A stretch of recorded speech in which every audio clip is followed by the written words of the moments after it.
Hello, MGTOW. Hello, men. This is Howard Dare. Thanks for stopping by. So, I want to talk about 5 reasons to not date single mothers. Number 1. The number 1 reason to not date a single mother is she's made some really bad choices, obviously. And you've got to look at someone's past and the decisions that they've made in the past and say to yourself, this is a predictor of the decisions and the quality of the decisions they're going to make in the future. And, depending on the circumstances, right? So like if the woman was married to a man who went to war, okay, well, not her fault. She didn't make a bad decision. But if she just, slept with some guy that was the wrong kind of man, and now she's a single mother, do you really want to align yourself with somebody who's demonstrated such poor judgment? And would you be surprised when they exhibit this poor judgment in other matters? So let a person's past and their behavior give you some insight as to what they're going to do in the future. And there could be nothing worse that a mother could do for a child, than to get rid of one of its parents, to not provide it with a safe, secure, loving environment. I mean, they've already failed at the most fundamental basic thing, you know what I mean? So it's like, oh, I mean, I understand, she's very attractive or something like that. Yeah, that's true, right? I've seen some very attractive single mothers, it's like very impressive. Anyway, moving on. Number 2, the second reason not to get together with single mothers is her priority is going to have to be to take care of the child and look after the child. In other words, there's no way that you could ever be anything other than second fiddle. At best. And in my opinion, what's going to happen is that you're not even going to be second fiddle. You're going to be, the person who cleans up afterwards. That's what you're going to be. You're going to be the janitor. In other words, if you get involved with a single mother who's already demonstrated, poor judgment, her priorities in life are going to be something you're going to come way, way down the line. So having any sort of expectation of any sort of emotional, interaction, it's absurd, with a single mother, right? What you're going to get is you're going to get frustration and you're going to get manipulation and you're going to get problems. And you really can't expect anything else. You can't anticipate anything else. Okay, moving on. Number 3 reason to not get involved with single mothers. She's going to have financial problems as well, right? She's going to make poor life choices. She's not going to care about anybody else in her life. And she's going to have financial problems, right? Which it's like, no, so, it's like, I don't know how anybody could be surprised, and she's got financial problems. It's like, yeah, of course, right? I'm hoping at this point you guys can anticipate some of the other problems that are coming on down the road. And, the thing is with the financial problems is it's a question of whether or not a person can control their appetite is what it is, right? It's not a question of, gee, do you have enough to live within your means? It's a question of, can you control yourself? And then, can you discipline yourself? And if you can do those 2 things, you can earn money. But if you can't do those 2 things in that order, no matter how much money you earn, you're going to lose it. It's not going to be enough. So, it's a complete picture, right? I hope that's coming clear, that it's the complete picture. So, we could definitely take this as a lesson, right? The single mother has she's failed to see the long-term situation. She's failed to see the long game, right? She's gotten together, she's had a child, and she's in no position to raise it, to support it, to provide for it, and to give it a better life. So then why'd she do it? And this idea that we as a society have to be compassionate towards this, it's like, I don't know. I mean, maybe you're being compassionate towards the stupidity rather than being compassionate towards the people that are involved. I mean, if you were compassionate towards the people that were involved in it, you would educate them a little better, wouldn't you? You would inform them a little better, wouldn't you? You would help them avoid getting into this situation where they now become a dependent. Oh, it's human nature that, the women just can't help, right? The stupid women just can't help getting together with, the first guy that they're attracted to and having children and then, having some sort of an emotional problem, chasing the father away, not really developing, a relationship to raise the child in, a family. Also, now you're just going to give it free money. You're going to give her free money and just kind of encourage the situation.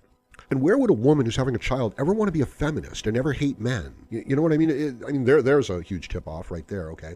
If the single mother has any sort of feminist leanings, it's like, oh my God, not only have you done something really stupid that someone else on every level is going to have to pay the price for, but now you're doubling down. Now you're compounding the error. You know what I mean? Now you're not even able to say, maybe I could use a decent man, right? Like, no, she can't do it. So these are, signs of a person's character and judgment, and it's like checking out a sword, okay? It could be a really expensive, it could even be a famous sword, but you need to look at the construction of it. You need to look at the condition of it. You need to look at what it's gone through. And you need to be able to see inside of it. Now, maybe you can't do an x-ray of a person's character, but you can see what they've been through, what shaped it, where it's come from, what the flaws are, what the weaknesses are. Now, we all have similar weaknesses. We are all based on this pleasure principle. We all want the most for the least amount of effort, right?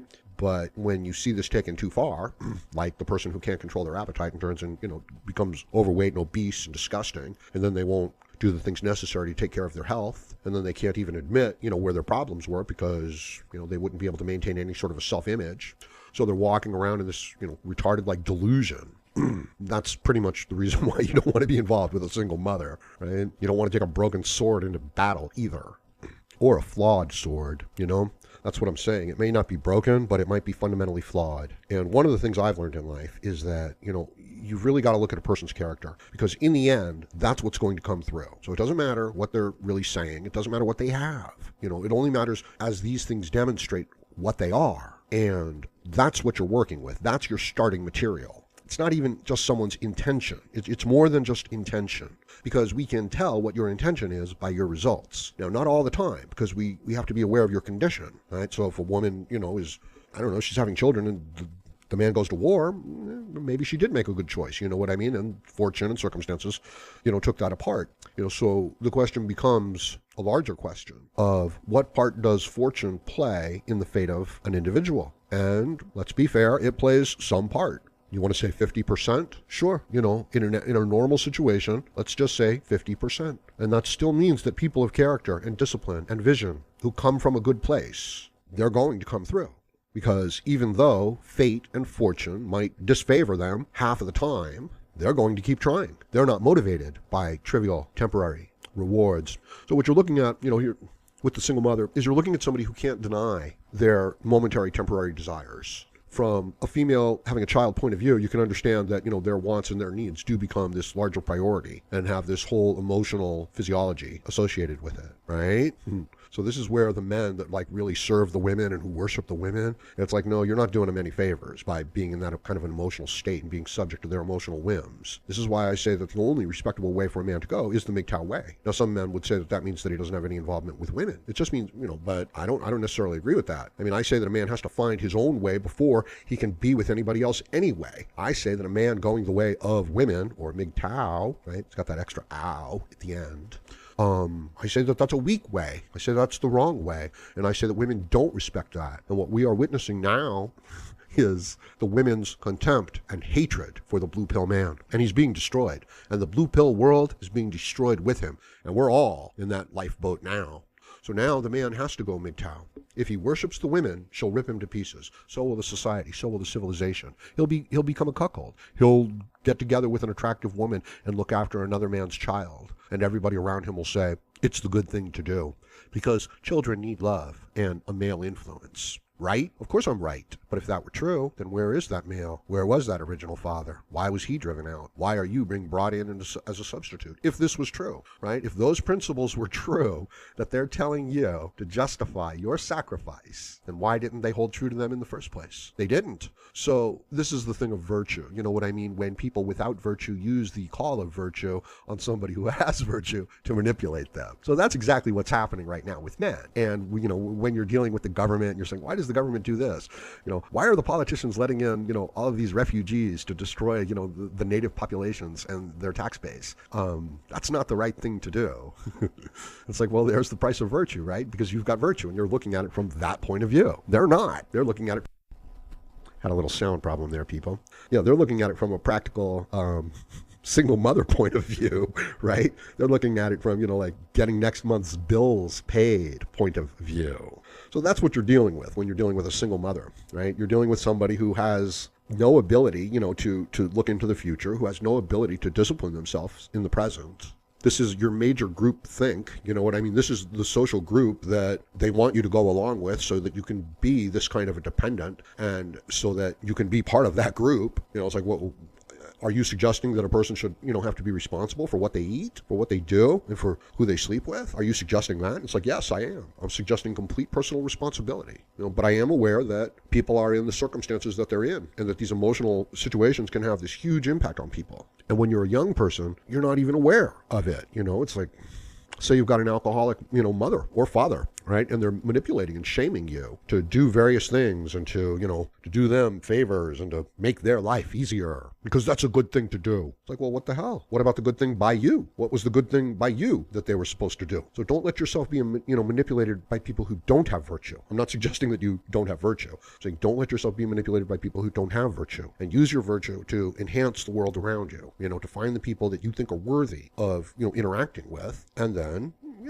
just be friends, try to help them out, whatever. I'm not going into serious details here. I don't know. It doesn't really matter. But you don't want to take care of another man's child. You don't want to do it. And let's take this comparison of the single mother and let's bring it up to the nation level, because we are a cuckolded nation. We are taking care of all of these single mothers and all of these feminists' children's, all of their children, all of their wants and needs. But these women, right, they're not our partners. They're not our spouses. They're not our wives. They're not our girlfriends. They're not our mistresses. They find fault. They shame. They belittle. They use the guilt and the shame and the attack, and the appeal of the virtue of civilization to take care of their wants, their needs, which is a sign of their lack of character and weakness. And they don't have those virtues, right? They're just like the parent that's manipulating the child into doing them favors, into doing things for them and taking care of them because it's the right thing to do. When the right thing to do was for that parent to build up that child and to make it a strong, independent individual. Now,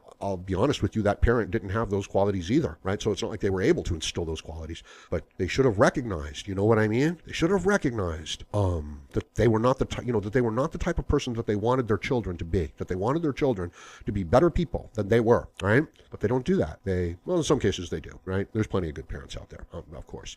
But I think you guys understand what I'm trying to say about not getting involved with the single mothers. And I think that it's a great metaphor in comparison for what we as a country, as a nation, as a civilization are doing. Okay? I'm sorry. Now, you might say, well, Howard, what are you going to do? If you're not going to give all these, single mothers welfare and free food and all these free services, then they're going to starve and they're going to die and their children are going to suffer. And, or they might just get a job, you know what I mean? Or they might just start losing weight, or they might just start being expedient in how they, deal with their lives, or rather, they might not use expediency as their number one calling in life. You know what I mean? They might start planning for the future and things like that.